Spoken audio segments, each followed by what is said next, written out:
धुळे जिल्ह्यातल्या मुंबई आग्रा महामार्गावरच्या लळिंग टोल नाक्यावर तर फास्टॅगच्या लाईनमधूनच फास्टॅग नसलेली वाहनं सुद्धा उभी राहतात। त्यामुळे फास्टॅग असलेल्या वाहनधारकांना मनस्ताप सहन करावा लागतोय। फास्टॅगच्या स्वतंत्र रांगा असताना सुद्धा टोल प्रशासन एकाच वेळेला दोन्ही वाहनं एकाच रांगेतून सोडतात। त्यामुळे वाहनधारकांची मोठी गैरसोय होतीये। आणि लळिंग टोल नाक्यावरूनच आढावा घेतलाय आमचे प्रतिनिधी दीपक बोरसे यांनी। मी आहे धुळे जिल्ह्यातल्या मुंबई आग्रा महामार्गावरती आणि मुंबई आग्रा महामार्गावरचा हा लळिंगचा टोल नाका आहे। सगळ्यात मोठा हा टोल नाका, कारण की दिवसभरात तब्बल हजारो वाहनं या टोल नाक्यावरून जात असतात।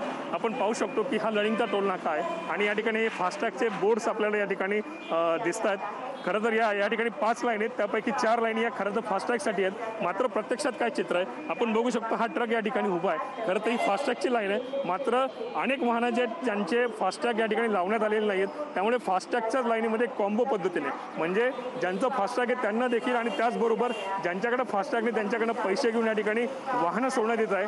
अशीच सर्व काही परिस्थिती जी ती या टोल नाक्यावरच्या सर्वच लाईनींवरती या ठिकाणी दिसून येते। या ठिकाणी जाण्यासाठी 5 आणि येण्यासाठी 5 अशा 10 लाईन आहेत, मात्र सर्वच लाईनींवरती अशीच पद्धत आहे।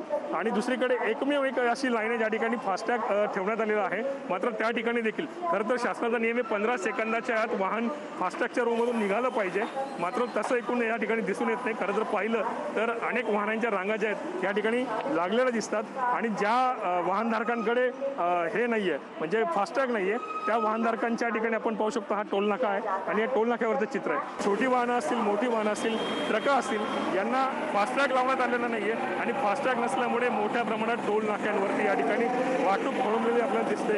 या ठिकाणी पैसे घेऊन या ठिकाणी वाहनं जी आहेत त्यांच्याकडून टोल वसूल केला जातोय। खरं तर आज रात्री 12 वाजेपासून ज्या वाहनांना फास्टॅग नाही आहे अशा वाहनधारकांकडून दुपटीने टोल वसूल केला जाणार आहे। मात्र अजूनही बरेचसे वाहनधारक जे आहेत त्यांनी या नियमाचं अवलंबन या ठिकाणी केलेलं दिसत नाही। त्यामुळे एकूणच जर पाहिलं तर धुळ्याच्या या लळिंगचा जो टोल नाका आहे या टोल नाक्यावरती फास्टॅगच्या जरी लाईन असल्या तरी या फास्टॅगच्या लाईनमध्ये वाहनधारकांना फास्टॅग असल्यावर सुद्धा या ठिकाणी वाहतुकीमध्ये खोळंबून राहावं लागतं। या ठिकाणी त्यांना तात्काळ 15 सेकंदामध्ये जाता येत नाही। दीपक बोरसे, न्यूज 18 लोकमत, धुळे। आणि यानंतर आपण जाणून आहोत वाशी टोल नाक्यावर आमचे प्रतिनिधी प्रफुल्ल साळुंखे तिथे उपस्थित आहेत। प्रफुल्ल, काय आत्ताची तिथली परिस्थिती आहे? म्हणजे मध्यरात्रीपासूनच आता फास्टॅग कंपल्सरी केलेला आहे। वाशी टोल नाका हा एक प्रमुख टोल नाका आहे, राज्यभरातलाच आपण म्हणू शकतो। आता तिथे तुला काय चित्र दिसतंय? किती आपण जर पाहिलं तर सर्वत्र टोल जो आहे तो फास्टॅग याच्यामार्फत घेण्याचे आदेश जे आहेत ते देण्यात आले आहेत आणि आजपासून ते कंपल्सरी करण्यात आलेले आहेत। पण यामध्ये मुंबईचे जे टोल नाके आहेत म्हणजे त्याला आपण म्हणतो मुंबई एंट्री पोल, या ठिकाणी सर्व ठिकाणी जवळपास 1 महिन्याची मुदतवाढ जी आहे ती पुन्हा देण्यात आलेली आहे। म्हणजे आपण पाहिलं वाशी असेल, मुलुंड असेल, त्याचबरोबर दहिसर असेल, या सर्व जे मुंबईत येणारे एंट्री टोल्स आहेत या ठिकाणी 1 महिन्याची मुदतवाढ जी देण्यात आली आहे। तरी पण आपण पाहू शकतो आता हा वाशी टोल नाका आहे, यामध्ये जाण्याच्या 6 लेन आणि येण्याच्या 6 लेन ज्या आहेत त्या तयार करण्यात आलेल्या आहेत। त्यामध्ये 4 लेन ज्या आहेत त्या पूर्णपणे फास्टॅगसाठी राखीव ठेवण्यात आलेल्या आहे आणि ज्या 2 लेन ज्या आहेत त्या रोख रकमेसाठी खुल्या करण्यात आलेल्या आहेत। आपण जर पाहिलं तर फास्टॅग ह्या वेगवेगळ्या ठिकाणी अवेलेबल करून देण्यात आलेला आहे।